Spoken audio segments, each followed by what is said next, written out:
Hi everyone, thanks for joining me for our March videos. This first one I'm going to talk about spring just because when I think of March I think of spring.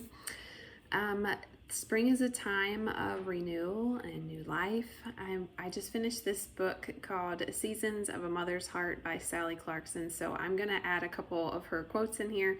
If you are a homeschooling mom, I highly recommend reading that book. It was very peaceful and it brought lots of encouragement, but also some questions and areas to ponder. So a little side note there.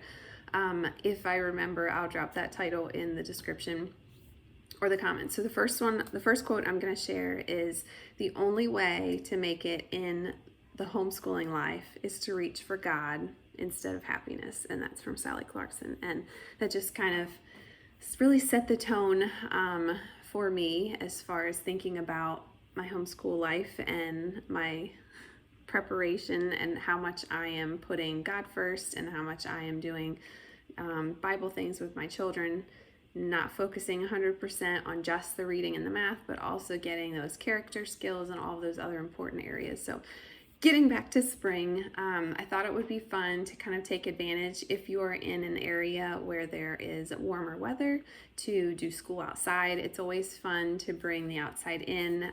In a few weeks I'm going to talk about some of those tips, but take advantage if you're having a nice spring day, go outside and do school together, or you can totally change your plans and do something else outside, because school does not have to be workbooks and writing and completing worksheets. That is not what school has to be, and I would really encourage you to not do that all the time.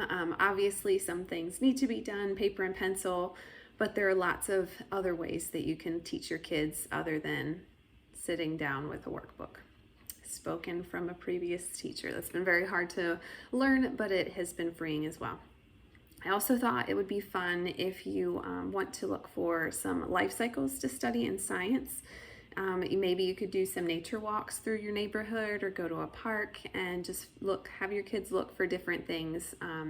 The spring, sometimes, depending on where you are, can be very interesting. The flowers might be starting to bloom. You might see some animals or insects coming out of their hibernation or their dormant stage of the winter.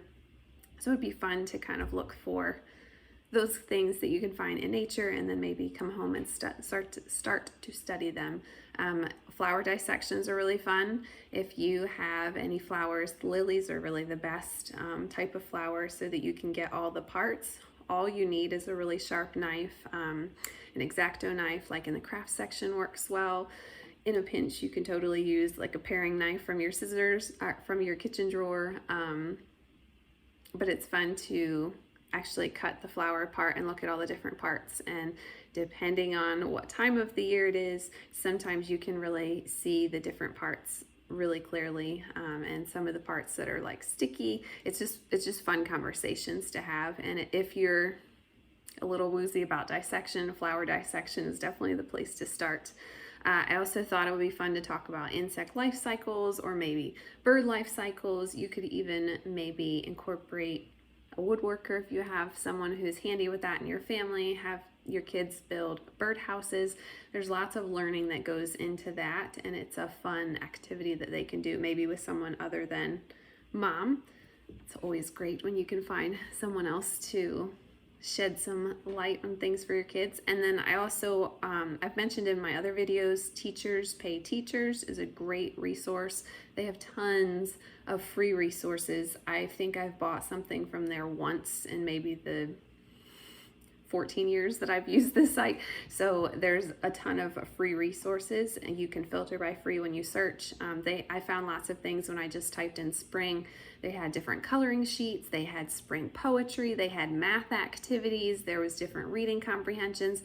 There's lots of like themed things that you can find on there just to make it extra fun for your kids. I always look for little nuggets of fun because depending on what you're teaching, it can't always be rainbows and roses, right? You're going to have some nitty-gritty work to do. So if multiplication is making them cry or making you pull your hair out.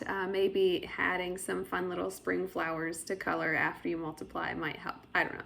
It's just fun to kind of bring the seasons into what you're doing in school.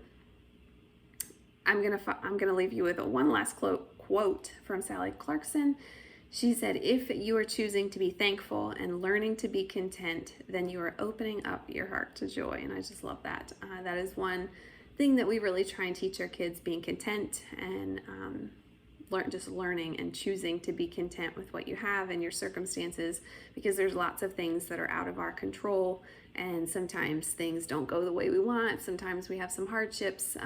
Sometimes there's just some sad times or low valleys in our lives. That's just life.